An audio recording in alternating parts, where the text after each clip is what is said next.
Sa loob ng libu-libong taon, ang sangkatauhan ay walang tigil na lumalaban sa pagtanda. Ngayon, maaring tapos na ang laban na yon. Maaring natuklasan na ng mga siyentipiko ang paraan para baliktarin ito. Pero paano kung ang lunas ay may kasamang nakamamatay na kapalit? Ako si Josh, at ngayon sa The Infographic Show, tatalakay natin ang agham at panganib ng pagpapabaligtad ng pagtanda. Madalas nating isipin na ang pagtanda ay parang nauubos ang katawan, gaya ng computer na nasisira. Pero mukhang hindi pala ito problema sa hardware. Parang software na may sira ito. Ayon sa isang laboratorio sa Boston, natuklasan nila ang backup drive ng selula natin, isang orihinal at buo na bersyon na nakaimbak sa katawan. Sa pagpihit ng molecular reset switch, nabura nila hanggang 57% ng biological aging ng tissue ng hayop sa ilang linggo. Pinayagan na ng FDA ang human trials na posibleng magsimula Abril 2026.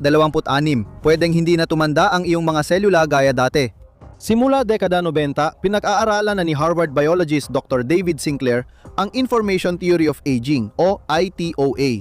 Sa loob ng maraming taon, inisip ng mga tao na ang pagtanda ay simpleng resulta lang ng pagkasira ng DNA sa paglipas ng panahon. Pero binabaliktad ng ITOA ang ideyang iyon. Tumatanda tayo kapag nawawala sa silula ang tagubilin para manatiling bata. Magkapareho ang DNA ng lahat ng silula natin, kaya tao ang tao at langaw ang langaw. Pero may dala ring ibang set ng tagubilin ang mga selula na tinatawag na epigenetic information. Ang mga markang ito ang nagsasabi sa mga selula kung aling mga gene ang dapat paganahin o patayin nang hindi binabago ang mismong DNA. Tinutulungan nila ang selula maging balat, baga o iba pa. Di tulad ng DNA mutation, pwedeng magbago at mabaligtad ang epigenetic changes sa pagdaan ng panahon. Gumamit sila ng Yamanaka factors, isang biological pampakintab para alisin ang epigenetic na gasgas at gawing mas bata ang mga selula. Kayang i-reprogram ng maliliit na genetic na superhero ang mga selula na parang binibigyan ng bagong simula. Hindi ito kasing komplikado pakinggan. Ang Yamanaka factors ay 4 na particular na protina na tinatawag na OCT4, SOX2, KLF4 at CMYC. Kapag pinagsama-sama, ang mga proteinang ito ay may kakaibang kakayahan na gawing induced pluripotent stem cells o iPSCs ang mga ordinaryong selula. Ang iPSCs ay maaaring magbago at maging halos anumang uri ng selula sa iyong katawan. Kapag ipinakilala mo ang 4 na ito sa mga mature na selula, nire-reset nila ang pagkakakilanlan ng mga selula pabalik sa mas batang estado. Malaki ang potensyal ng natuklasang ito, maaaring gamitin ang iPSCs para gumawa ng bagong tissue o organo para sa transplant. Parang kamangha-mangha ito, pero may kapalit at nakakatakot yun. Kapag sobra ang Yamanaka, maaring maging blankong stem cell ang isang cell na walang tagubilin kung ano ang dapat nitong maging. Kapag walang gabay, mabilis itong mawawalan ng kontrol at magiging mabilis lumaking nakamamatay na tumor dahil sa CMYC factor na nagpapasigla ng pagdami ng mga selula at metabolismo. Ang proteinang ito ay humihikayat ng paglago at nagtutulak sa pagbabago ng orihinal na selula tungo sa pagiging stem cell. Ngunit ang mabilis na pagdami ng mga cell na walang tamang programa ay nagdudulot ng mabilis na paglaki ng mga tumor ng cancer o tumorogenesis. Sa isang nakakatakot na pagbaliktad, ang gamot sa pagtanda ay nagiging sanhi ng super cancer. Ganon din ang nangyari nang gamitin ng mga laboratorio ang natuklasan ni Yamanaka sa selula ng hayop. Ayon kay Sinclair, nang ilagay ng ibang laboratorio ang 4 na Yamanaka factors, namatay ang mga daga at nagkaroon ng mga tumor. Dahil dito, sina Sinclair at graduate student Yuan Cheng Liu ay nagsagawa ng simple ngunit madalas di napapansing eksperimento. Inalis nila ang problemadong CMYC factor at gumamit ng 3 natira. Nagdagdag din sila ng antibiotic safety switch para mapagana o mapatigil nila ang pagbabagong ito. Pagkatapos, tinurukan nila ng cocktail ang mga dagang nabulag sa glaucoma. Imbis na magdulot ng cancer, naibalik na eksperimento ang paningin ng mga daga. Susunod para naman ito sa tao. Tahimik na inaprubahan ng FDA ang unang human trials gamit ang pamamaraang ito. Ngunit binigyang diin ang pag-iingat at may matibay silang dahilan para rito. Gumana man ang antibiotic safety switch sa daga, pero kapag pumalpak ito sa tao, maaaring magdulot ito ng mga tumor sa buong katawan. Kailangan ni Sinclair ng clinical trial design na pwedeng simulan agad ang human testing pero mababa pa rin ang panganib para sa FDA approval.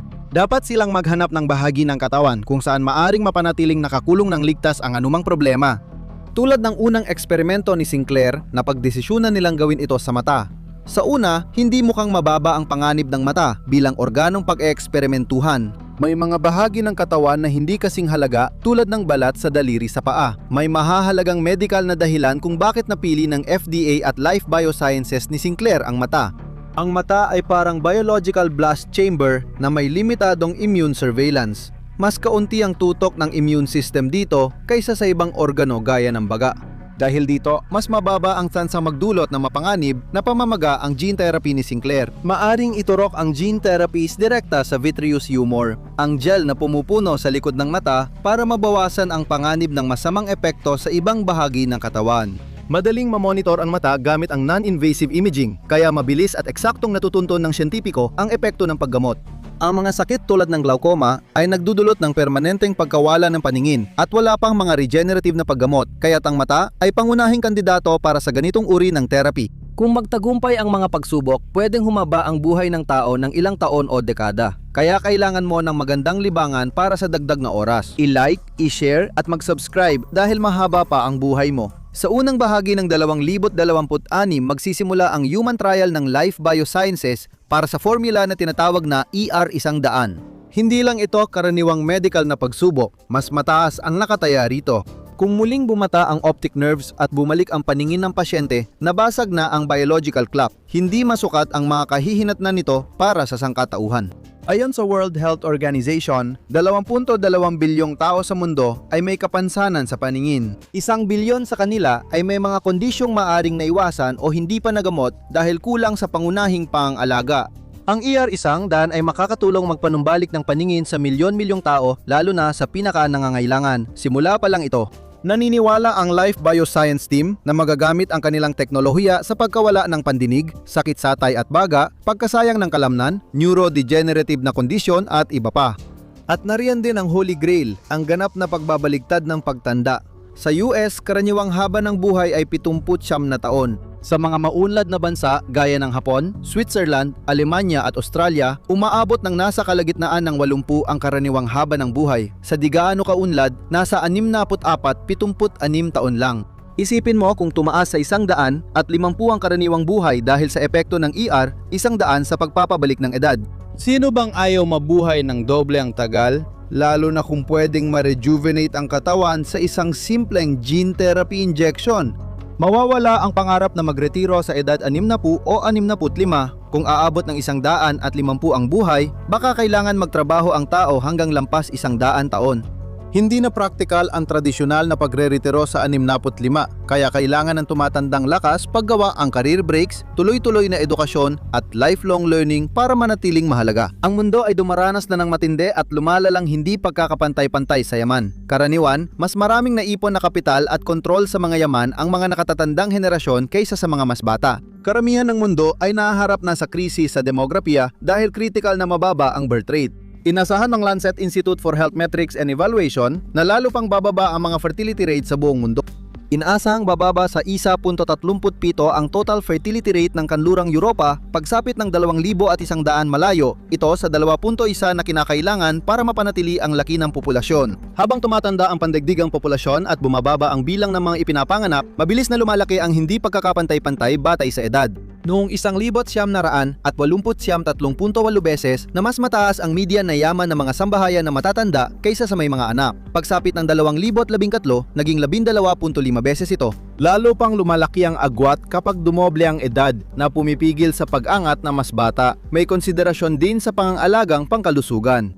Paano kung nagpapahaba nga ng buhay ang teknolohiyang laban sa pagtanda pero hindi nito nababawasan ang mga sakit na dala ng pagtanda? Maaring harapin ng mga lipunan ang mga dekada ng kahinaan at talamak na karamdaman na maglalagay ng napakalaking pasanin sa mga pamahalaan at sa mas nakababatang henerasyon para tustusan ang tumataas na gastos sa pangangalagang pangkalusugan.